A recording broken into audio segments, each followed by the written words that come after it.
I'm Chey, and welcome to my monthly reading wrap-up, which I tend to call Wrath of the Wrap-Up. Because trust me, I need it as the incentive. If you are new here, first of all, welcome. Hope I don't scare you off too quickly, unless... And so I keep track of all of my reading stats in a big old spreadsheet. I keep track of all my books, unread books, all my series, all my digital TBR, all that good mess. And what I do at the end of the month is I not only go through and review the books that I have read this month, but I also go through and compare this month's stats to last month's stats. And if I have done worse, then I get punished. Nothing too strict, nothing too crazy, because I don't want to burn myself out on trying to do all these challenges and stuff. It's more of just an incentive to refocus me on something for the next month. And trust me, this is a month to get punished. It's July 5th, as I am recording this. Hopefully this will be out by the 7th. We'll see. But first, we're going to go over the book reviews because it's not going to be that much this month, and then at the end of the video, we'll do the stats. So, just for some general numbers this month, I read a total of 11 books. Yeah, much less than what I normally read. I typically read about 20-ish books a month. However, this past month was my birthday month, hence why the stats are also going to be very skewed later on. Not in my favor. But that's okay. That's okay. I read 11 books. They were all pretty good books. And that, according to Storygraph, is a total of 4,290 pages. 10 of the 11 books I read were from my physical TBR. 10 of the 11. So how can I be mad when I am literally doing what I have been wanting to do, which is read more of my own physical TBR. So 10 out of the 11. Not so bad. Let's go over the digital one first. That way I can set these down. Oh, I should not have done that when I did squats. A lot of squats yesterday. No. Okay. The one digital read that I read, which I read pretty much all in one night because it was being returned to my library that very same night, was On Sundays, She Picked Flowers. This one came highly recommended to me as a Southern Gothic horror, and I think it lived up to the hype. I really enjoyed this one. I would consider getting it physically because I did enjoy it so much. If there's one thing you need to know about Chey, I'm super strict about Southern horror because I don't think people do it good. But this author... I was willing to be a little bit more strict because of the way that this was pitched and what I was hearing about it, but the author blew me away. They really did. I felt like it could have used some work in evolving the pacing for certain aspects, but the imagery, the action, the character work, all of it was fantastic. So essentially, this character is trapped in an abusive home with her mother and does something drastic and tragic to escape.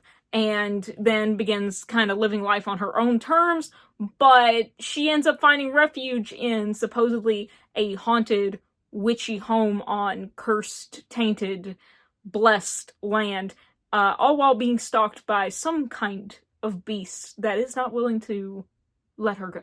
I would recommend this if you typically like T. Kingfisher. This felt kind of T. Kingfisher, but swampier, like more murkier kind of aesthetic. And I don't just say that because part of it is like in a swamp. I just mean like the actual viscosity of the language, of the depth of the text. You know how sometimes like high fantasy can just like, you feel like you can actually like sink your teeth into it?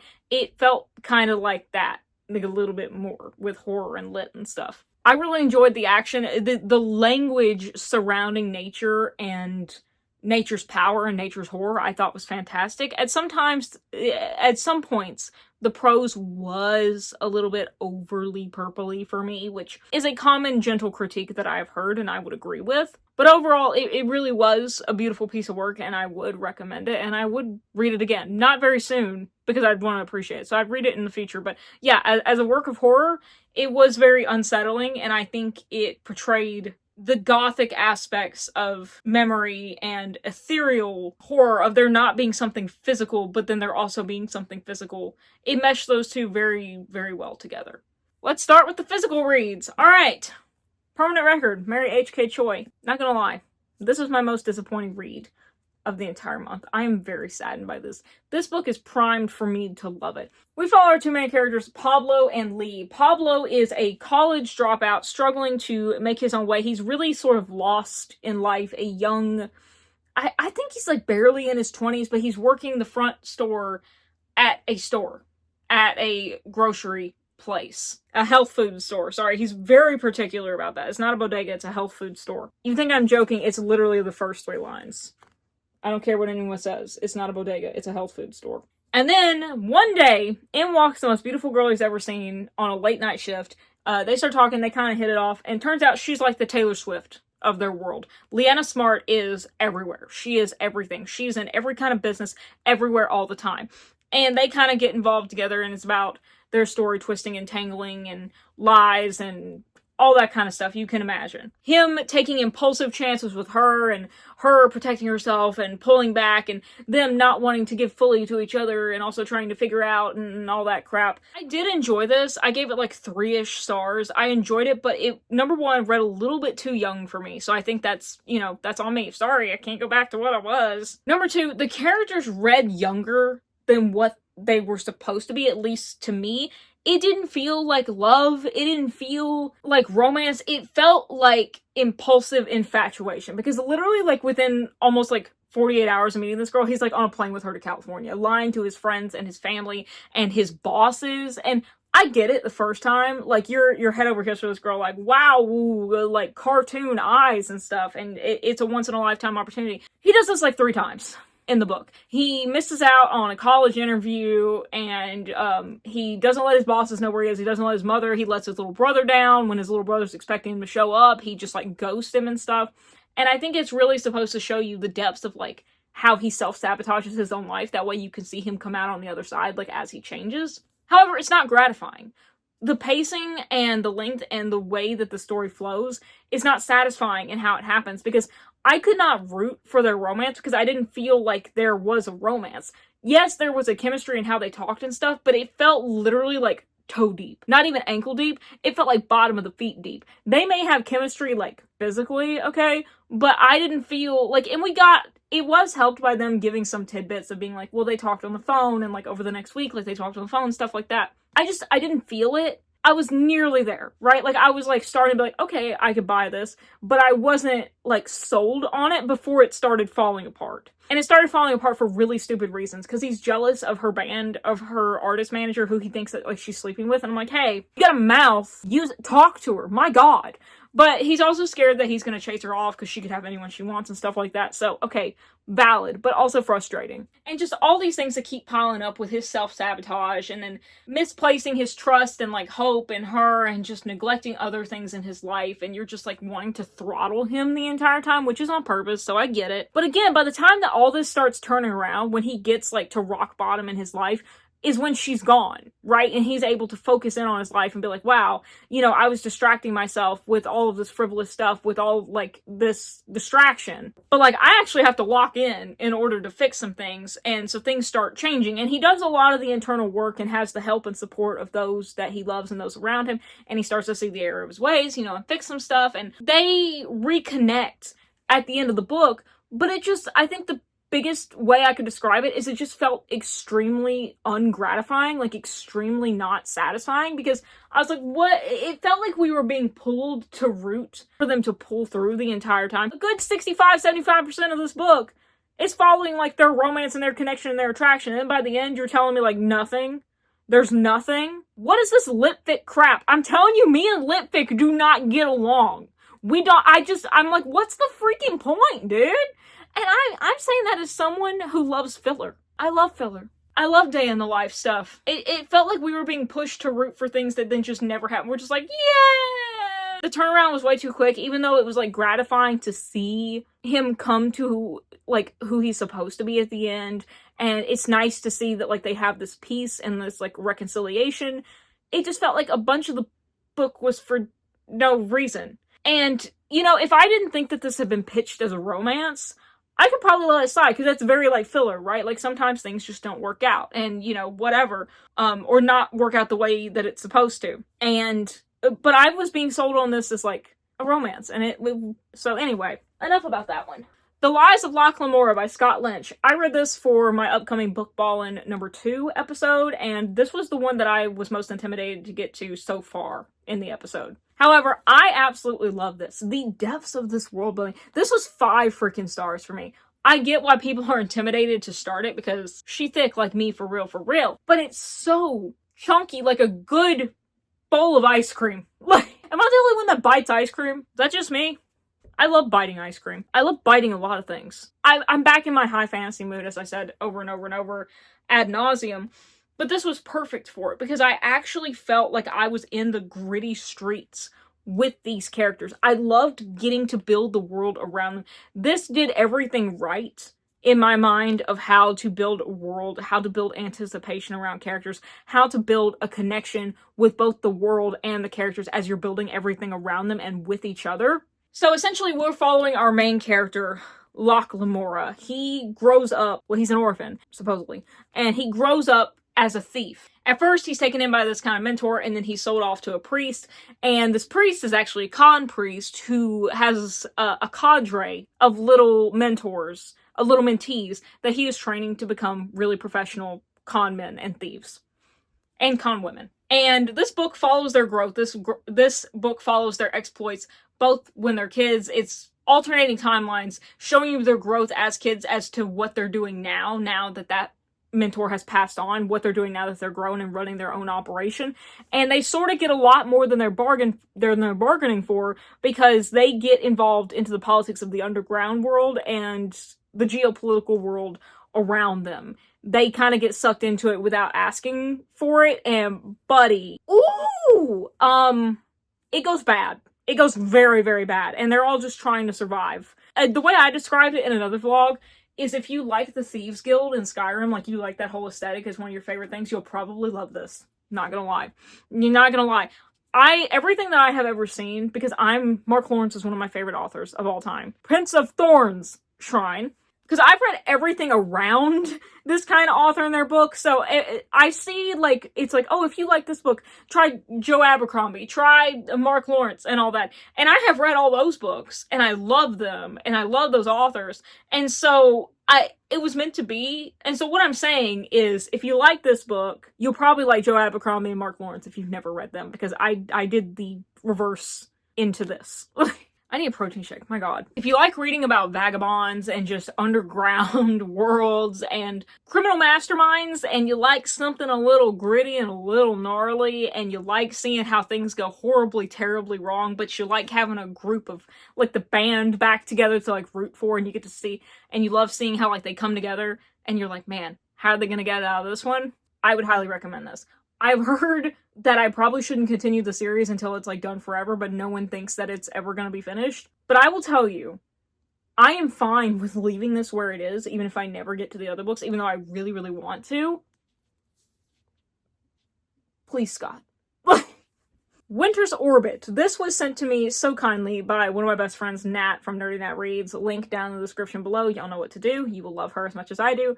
Not more than I do. That would be impossible. This follows our two main characters, Prince Kim and Count Jinan. I'm always going to mispronounce his name. Count J is what I'm going to call him. They have an arranged marriage because Count J, his husband, passed away in a vehicle accident. They're called flybugs in this world. But because this world's treaty is coming up to be renewed with, like, the Galactic Core and all this kind of stuff, and, you know, their nobility, and they need to show that they're making good on these political marriages, that, like, their treaties are intact and that they're worth investing in and stuff like that, they need to replace the marriage. So Prince Kim gets the one to be reassigned to arranged marriage to Count J. He's the Emperor's least favorite grandchild, as this says, so you can imagine, like, he's known for, like, causing trouble and sleeping around and getting bad press and trying to renege his image and stuff like that. And Count J is no walk in the park either. He is super smart. He's also a widower, as we said, a representative of their most rebellious planet, and murder suspect for his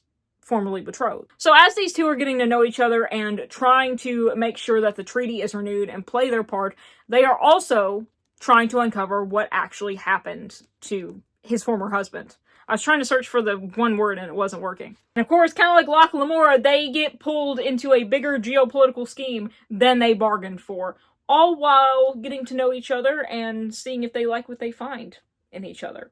I love this. I'm not gonna lie, this was 5 out of 5 stars. This was such a breath of fresh air because I was reading it in the middle of some stuff that I just felt like I was slumping in, that I wasn't loving. This was such a freaking breath of fresh air. The character work, the world building, I loved the characters. I loved getting to know them and seeing them get to know one another, and it really was a slow burn that felt worth it, you know? In the way that I love the Star Wars Legacy novels, I love this. And I genuinely could read like a million more books, like just following these two characters in this universe, because there's so much going on there that you don't feel left out. You just feel invested. You're like, wait, I want to know about that rebellious plan. I want to know like what was going on with these characters that got involved in this, and like all the stuff that we're learning about. It's just like eating good in the neighborhood. It was bingeably readable, very accessible, and I wish I could read it over again for the first time. I really do. I also thought it had great representations of trauma. I'll just say that. A lot of trauma and a lot of healing and doing the work. Putting in the work and doing the work. Catching Fire, the second book in the Hunger Games trilogy.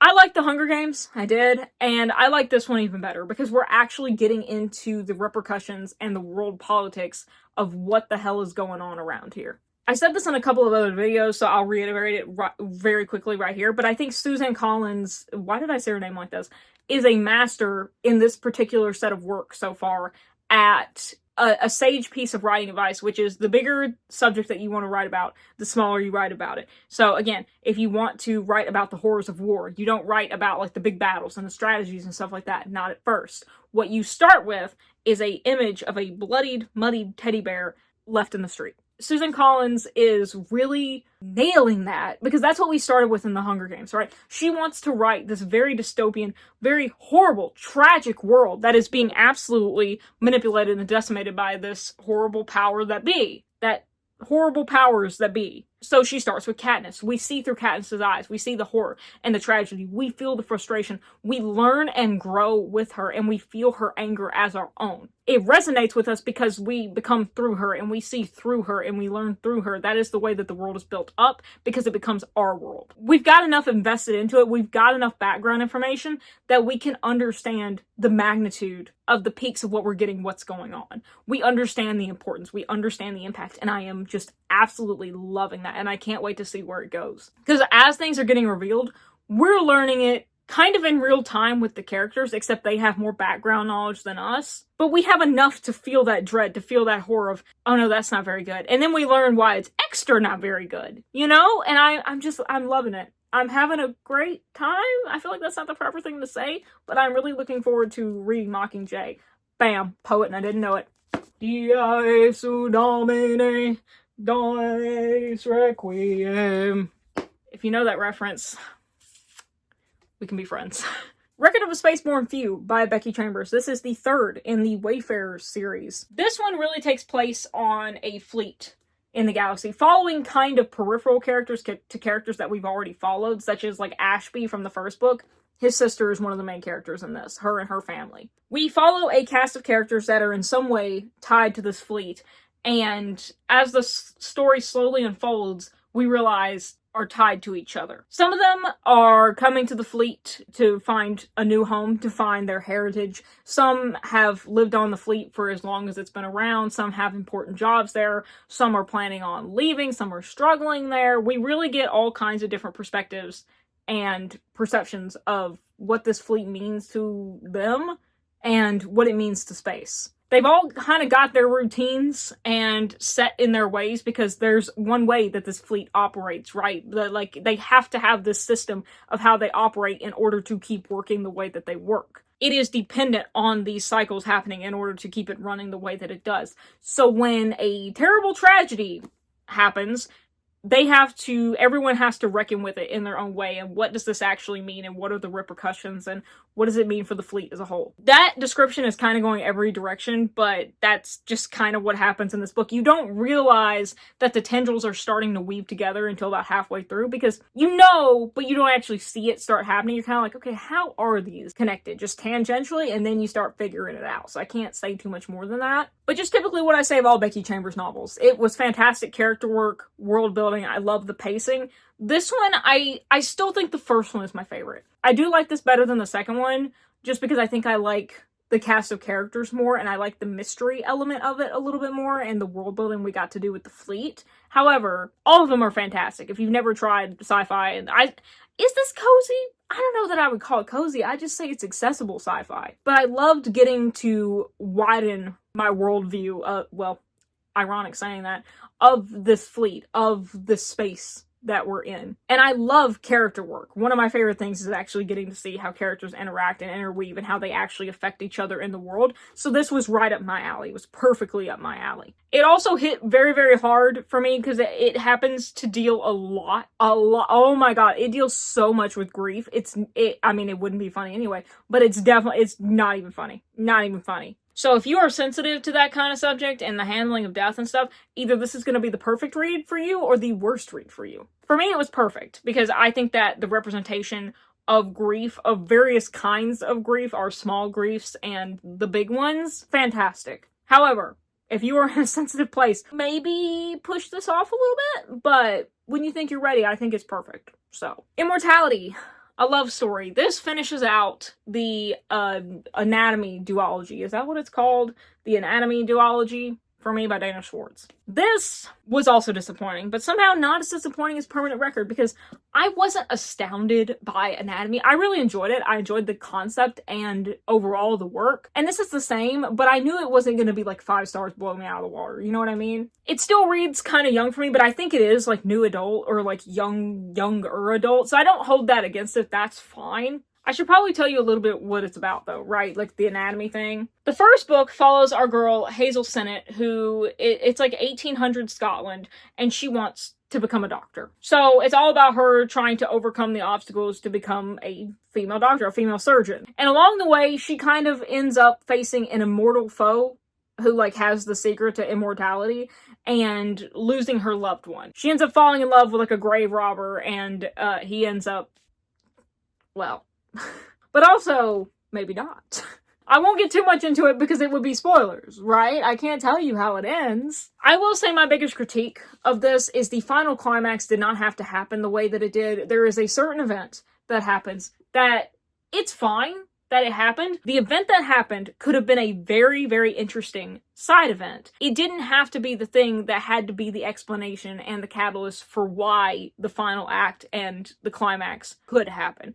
If we could have gone about it a different way, that would have been a lot more interesting and would have had a lot more in-depth conversations and growth between the characters and the world. And we didn't get that. And that was really frustrating because it felt like the easy, not a cop-out. A cop-out is way too strong of a word because I think it was fine, but it was the easier way out. And I was like, it's fine, but it would have been a lot more interesting to do it this other way. You could have had a lot more time and growth with your characters and actually push them and pressure them and just like crack them open and really see the meat and gristle of the story and what these characters are made of, because we're in the last stretch of this whole thing being over, right? Don't you want to try and get as much as you possibly can out of it? Not to milk it, but, you know, to like really savor it. I don't know. Overall, I did enjoy it, though. I thought it was a good end to the duology. I was going to say series, but duology, whatever. And overall, I would recommend it. It was very easy to read. It was very fun to read. It flew by. I don't know that I'll be keeping my copy, but I would recommend it to people to read, especially if you want something a little easier, something but still gothic and still has tension and good character work and an interesting world and a premise. I would say give it a shot. Chuck Tingle, Bury Your Gaze. This was my first ever Chuck Tingle, like modern Chuck Tingle, not the Velociraptors or T-Rex novels or anything like that I have read before. This was like my first Chuck Tingle really like modern horror, and I loved it. I freaking loved it. So, Misha knows that chasing success in Hollywood can be hell, but finally, after years of trying to make it, his big moment is here, an Oscar nomination, and the executives at the studio for his long-running series know just the thing to kick off his career to the next level: kill off the gay characters. For the algorithm in the upcoming season finale. He refuses, but soon realizes he's just put a target on his back, and what's worse, the monsters from his horror movie days are stalking him and his friends through the hills above Los Angeles. I loved it. It was so good. It flew by. I listened to this, like, I read it tandem with the audio, and the audio was fantastic, by the way. If you were looking to get into this, don't have a physical copy, highly recommend the audio. The sound effects, the voice acting, everything is phenomenal. I'm obsessed with the meta concept of these monsters, of having to deal with the monstrosity of your creation face to face. I love that. I was so hooked in, and I love that we only got, like, I will say this, and this is nothing against Mr. Tingle, Mr. Junk. It's my pattern analysis.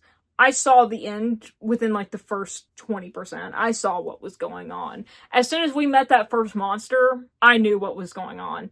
Obviously, I could not confirm it, but I was like, I bet this is what's happening here.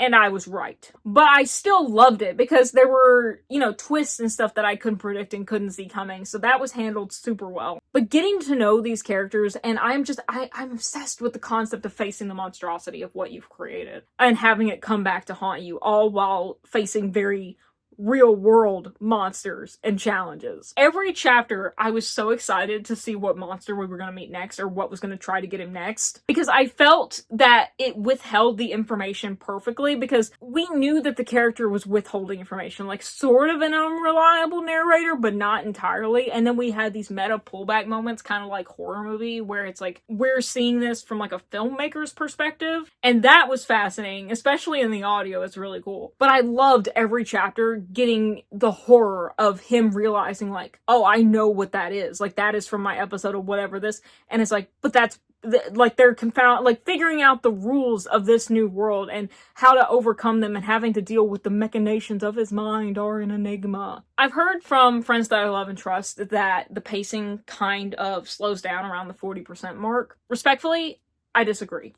And here's why, very specifically. It does slow down, but I don't think it's to the detriment. That is when we first kind of get our first step back breathing room. And I think that is extremely important in horror. More so a little bit in visual media, but in literature, it's important too. We need these moments of quiet to catch our breath.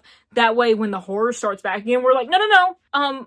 Please take me back to the boring part. I don't want to be here. Can we go back to doing laundry on a Tuesday?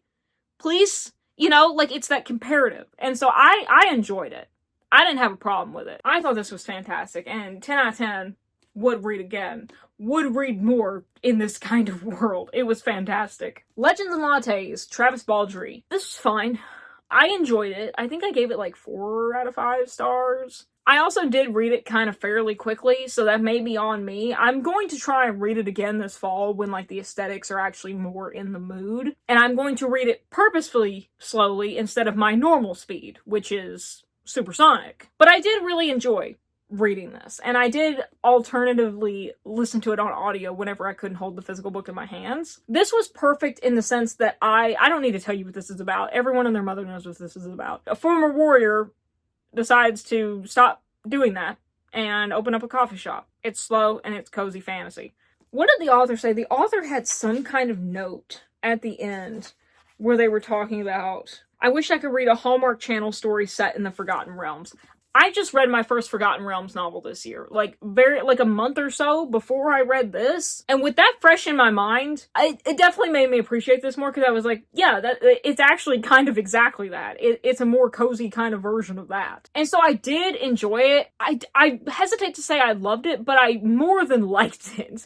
I so really enjoyed It's the Best I Can Do For You. And I am interested in reading the further on stories, like the prequel and all that kind of stuff. I think it just wasn't the time for me to ultimately appreciate it as I did. And I think, and I know this goes against the purpose, I wanted more. As in, like, I wanted just more out of it. I want more in-depth. I wanted a little bit more tension. And again, I know it's the antithesis. And there was tension, but I wanted a little bit more oomph to it. Not like high stakes and not high intensity, but I don't know, like, I wanted a little bit more depth to it. And I don't know quite how to define that, but it feels like it was just like here, and I just wanted it here, if that makes sense. But this world that this author was building, the characters, I love getting to know them, like I said, because I would like to continue on with it and revisit it and really hopefully appreciate it a lot more a second time and I'll probably catch some of the depth that I missed, What I'm saying is it's probably a me issue, and I'm not going to take this out on this book. It's not my favorite fantasy, and also I think part of it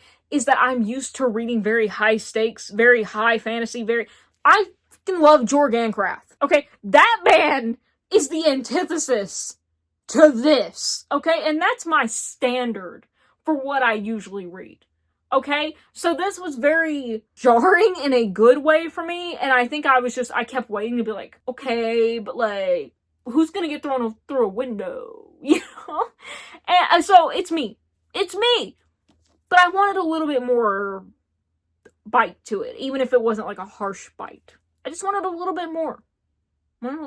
All right, here we go. I'm going to try and keep this one short because, buddy, I have ranted about Markiplier's live right now. Okay, I got to hurry this up. So, I have ranted enough about this book in an upcoming vlog, which will be up later this week, hopefully, my 250 pages a day video, which I'll link up here whenever it goes live. And in my 2 friends recommend me books video, but that will be up at the end of this year. So, this was one of my friends' picks for one of those months.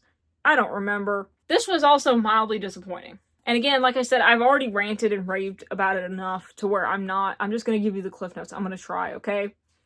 The highlights. I love the world. I love that it feels like how Gothic architecture looks. I love that. I was hooked in to this world, hook, line, and sinker. I would read so many books following the politics in this world, all the vampiric courts, all the history that's been going on. I would love a prequel novel surrounding our main character's dad and like the original like Reapers and all that kind of stuff. Remy Pendergast is many things. The only son of the Duke of Valenbon, though his father might wish otherwise, an elite bounty hunter of rogue vampires, and an outcast among his fellow Reapers. His mother was the subject of gossip even before she eloped with a vampire, giving rise to the rumors that Remy is half vampire himself. Through the kingdom of Illyria barely tolerates him, Remy's father has been shaping him into a weapon to fight for the kingdom at any cost. When a terrifying new breed of vampire is sighted outside the city, Remy prepares to investigate alone. But then he encounters the shockingly warm-hearted vampire heiress Xiaodan Song and her infuriatingly arrogant fiance, vampire Lord Zidane Malik, who may hold the key to defeating the creatures, though Remy knows associating with them won't do his reputation any favors. When he's offered a spot alongside them to find out the truth about the mutating viral rot that's plaguing the kingdom, Remy faces a choice. It's one he's certain he'll regret. But as the 3 face dangerous hardships, Remy develops fond and complicated feelings for the couple. He begins to question what he holds true, as well as the story behind his own family legacy. As the rot continues to spread across the kingdom, he must decide where his loyalties lie, with his father in the kingdom he's been trained all his life to defend, or the vampires who just might be the death of him. So I love this world. I love the complicated politics and the history and all the grittiness and grime that is within here. I really do. The world building is fantastic. The tension is fantastic. And overall, the characters themselves, the developing of the characters and the worlds that they live in, I'm talking like the palaces and stuff like that, fantastic. I'm sucked in. Like a vampire stuck in? I'm stuck in. Okay? My critiques and criticisms. Number 1, do not believe the romance. Anyone who says that there is good romance in this book is wrong. You're wrong. That's a little bit harsh. That's a little too harsh. I'm sorry. I don't believe the pacing of this romance in this book. I think that it needs to be flip-flopped. Because I believe that there's a connection between him and her at the beginning. They seem to have chemistry. They interact a lot. But he and the guy hate each other from the get-go. They do nothing but argue. They hardly interact except for wanting to kill each other. And you can tell me like, oh, like hate and stuff like that. It's like, okay, yeah, but that's not what we're pitched.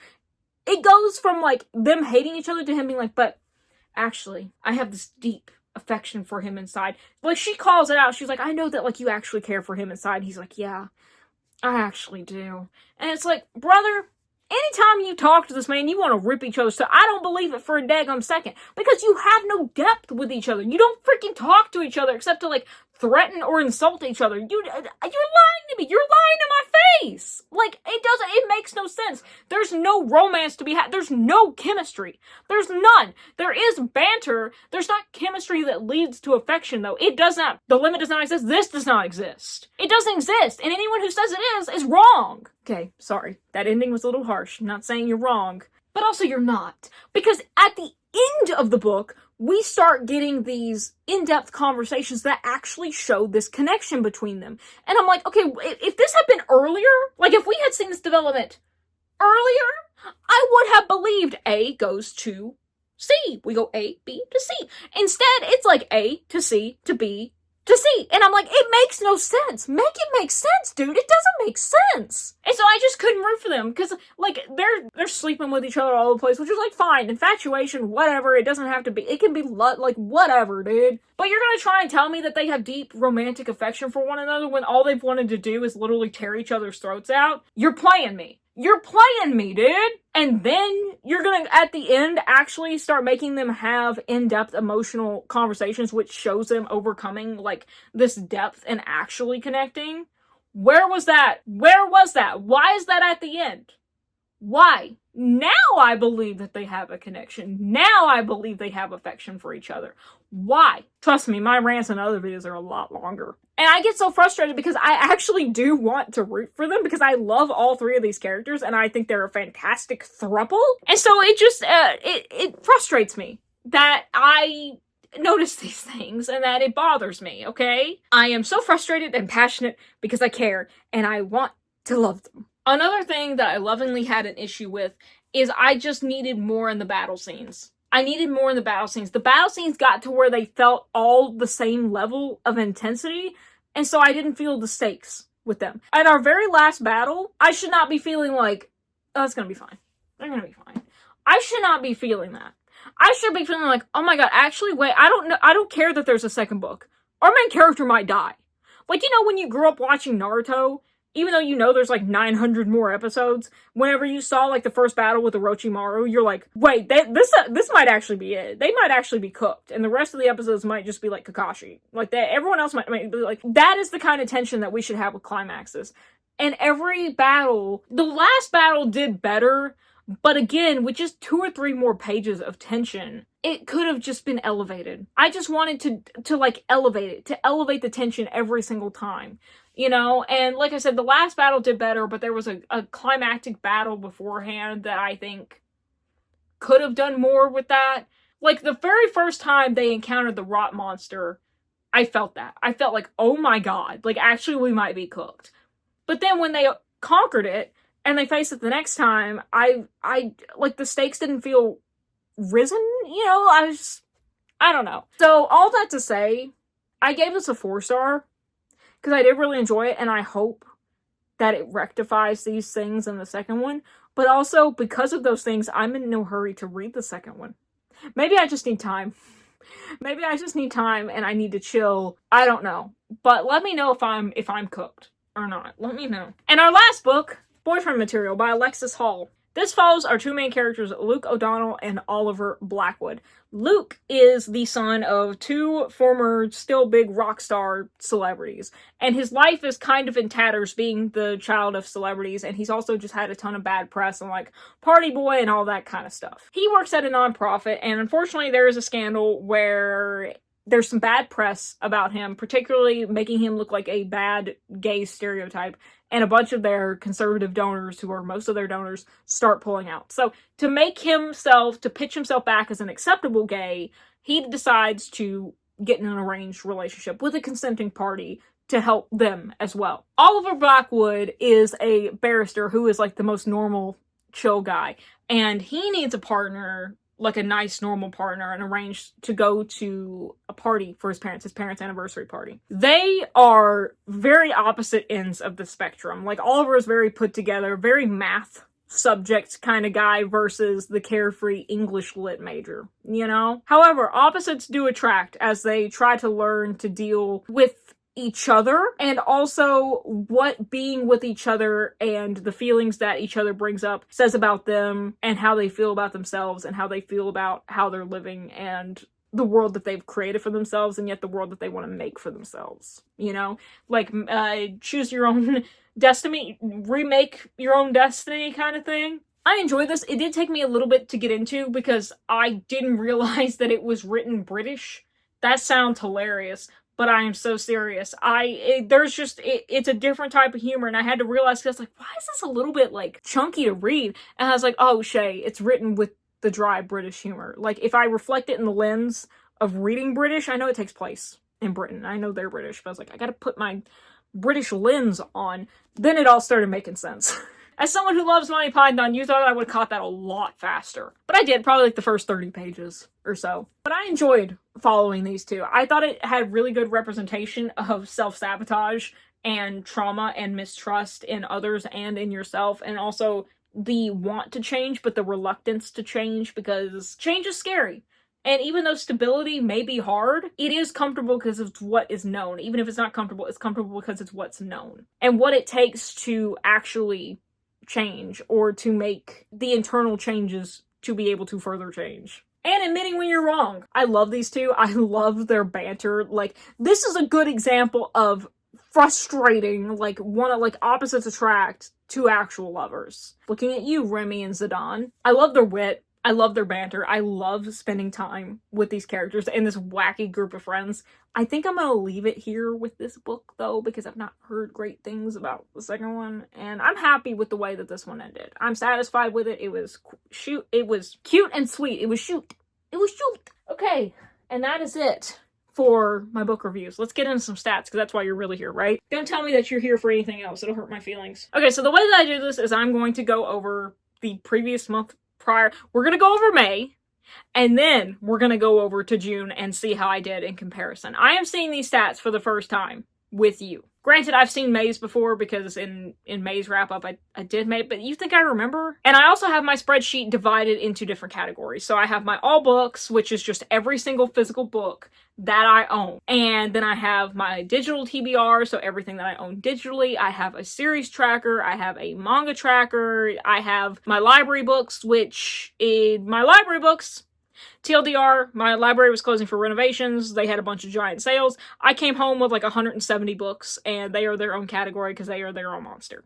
Okay, let's start off with the big kahuna, the end of May all books. So at the end of May, I had a grand total of 837 books. 545 read, 292 unread. That is a percentage of 65% read. Not bad. Not bad. I generally like to try and keep my read percentage between 60 and 80%. I feel like that's a good balance for me. And also, I knew that this month was going to be rough. I knew it was going to be rough because it's my birthday month. And what do I want on my birthday? More books. I want to go book shopping. So I knew it was not going to be pretty.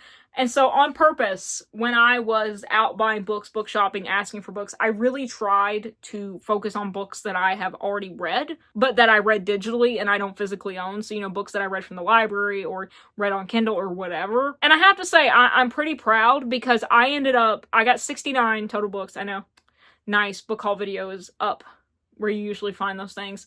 20 of them were books I've already read.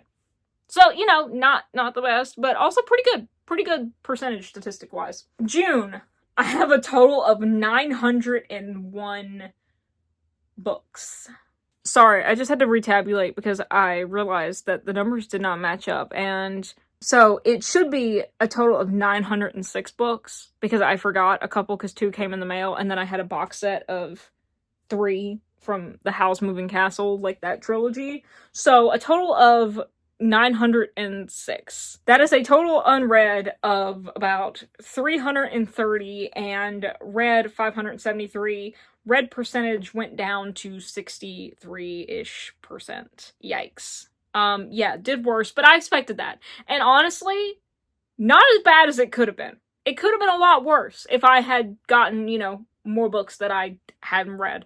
So that's going to be a punishment. That's going to be a punishment, but we'll talk about that later. Next, we're going to go to my series tracker. So, a little TLDR about how I track my series. The numbers up in the top left corner, those are the numbers of series, not the numbers of individual books, the number of series themselves. But I have the individual books in those series calculated, as you can see by the various lines where appropriate. And we'll get into that more. But the big numbers up at the top are the actual series themselves. So the total number of series that I am reading or have on deck, all of that, the total number in May was 97, with a total of 34 either read, like finished, or caught up on. I count series that I am like caught up on, as in there may be new books coming out, but they're not out yet. I am caught up. They are calculated as like finished, even though they're not finished. And 63 not finished or not caught up on. One thing that I do not count against me is if I haven't started a series, because obviously that's, like, even if I plan to read it, if I haven't started it, I'm not going to count against myself. What am I, crazy? Yes, but not about this. So a total series of 97 with a read percentage of 35%. So if you go down further, you can see I was currently reading 63, which matches up. I am up to date in 3 specifically, and I haven't started about 20. But none of those count against me. I just think they're fun to note. But here is where things can start counting against me. So I have my unread divided into unowned TBR and owned TBR. just because I think it's fun to track it separately. I'm not going to count the unowned TBR against me as much as the owned, because obviously I want to try and read books that I actually own. But my unread, unowned TBR is 308. So like 308 books like across those series. And my unread owned TBR, 93. So I have 93 books relative to series that I'm reading. Not counting manga, by the way. Manga is not counted in this list. Manga is its own spreadsheet. 93 that I need to read at the end of May. So let's go to June. At the end of June, I had a total series of 100, with 39 being finished or up to date, and 61 unfinished. So we did good. We did good. We progressed, and I'm very happy about that. Thank God. That gives us a percentage of 39% read. Our unread, unowned TBR went down to 291 because, like I said, even like Chey, those numbers. Remember that I did go through and I changed some of these to owned because I went and I actually bought them even after I read them. So that changed that number a little dramatically too. However, because I did go shopping, it's kind of a double-edged sword. My unread, owned TBR went up to 103. Yikes. So, yeah, I'll be reading more series. It seems like I need to give myself at least a little bit of a punishment. Just a little bit. Like a little bit of an incentive. Because I did do better overall with my percentages. So I guess I just need to have like a little bit of an incentive. We're going to go ahead and do manga next because it pretty much works the same way as the series tracker. So I'm not going to explain all that to you all over again. Total series that I am reading, 39. With 18 read and 21 unread. For a percentage of 46.15. That is a 6, right? For a percentage of 46% read. My unread, unowned TBR is 317 versus my unread, owned TBR, which is 4. Yeah, I'm pretty good about reading my owned manga. It was just like a volume of Blue Exorcist and then like my big master editions of Blame. So pretty good there. But let's check out June. Still had the same number of series, 39, with no change in my read and unread. 18 read, 21 unread. Which, I mean, makes sense. As you notice, I didn't have any manga in my pile. But what did change is what we need to worry about. For my unread, unowned TBR, it did go down to 309. However, my unread owned TBR went up to 14. Wait a minute. Hold on a second. No, okay, that's right. I was making sure that I included the Trigun omnibuses that I had as read and that they were in there in the first place. So yeah, we went up to 14, so I will definitely need to be reading some manga this month. It will be a punishment. That's fine. It's fine. Everything's fine. Everything is hunky-dory, my dude. Next, let's go over my library books. Again, these aren't books that I have from the library. These are books that I bought from my library's discard and renovation sale. So at the end of May, I had a total of 162 books. I'm going to tell you right now, that does not change to June. You might be like, Chey, you said you bought over 170. Yes, I did. However, some that I had bought, I gave away. So, total of 162 books, 30 read, 132 unread, with a read percentage of 18.5. Absolutely abysmal. Let's see if June is any better. Probably not. So at the end of June, I ended up having 31 read and 131 unread. I only did better by 1. But hey, a win is a win, and it's the lies of Loch Lamora, baby. That takes us up to a percentage of 19% read. You know what? A win is a win. I will take it. A win is a win, right? Now this one is where it's really gonna hurt. My digital TBR is the most abysmal for a reason. I rarely reach for it. I would rather reach for a physical book, and yet still my TBR persists. So at the end of May, I had a total of 212 digital books. 48 read, 164 unread, for a total percentage of 22% read. Now, as you can see, I do break it down. Yeah, I break it down. Stop. I break it down via Amazon and just PC, like EPUBs and stuff that I have. So Amazon read was 105 and read 20 for a percentage of 19% of my books on Amazon read. And for my PC, 47% read. All right, now to June. We have a total of 215 books, 48 read, and 167 unread. Did worse there. For a total of 22.3% read. So we didn't really go down that much there, but we still went down. Amazon read percentage stayed the same, but PC went down to 45% read. Yikes. So now we've gone over the stats. We've seen what I need to be punished on, but what I've neglected to mention to you is that I did have punishments. from last month. Shall we see how I did against those? Now, I knew coming into this month, like I said, it's going to be my birthday month, so I was going to be incoming with some books. I knew that, and I knew it was going to be rough. Did not know it was going to be this rough, though. Do you know who this is? My mom sent a photo to me. Hold on a second. She just sent me a picture of John Oliver on television. Like, yes, I know who that is. What? Why? Oh, Mama Chey.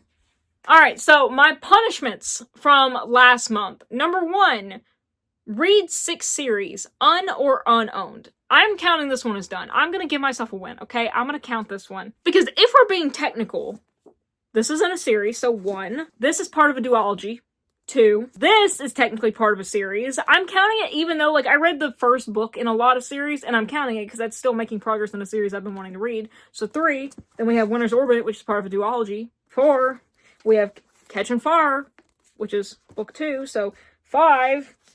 Boyfriend Material, which even though I'm not going to complete the series, so if you wanted to call this one out, fine, whatever, but still progress. Then we have Immortality, which finishes out a series.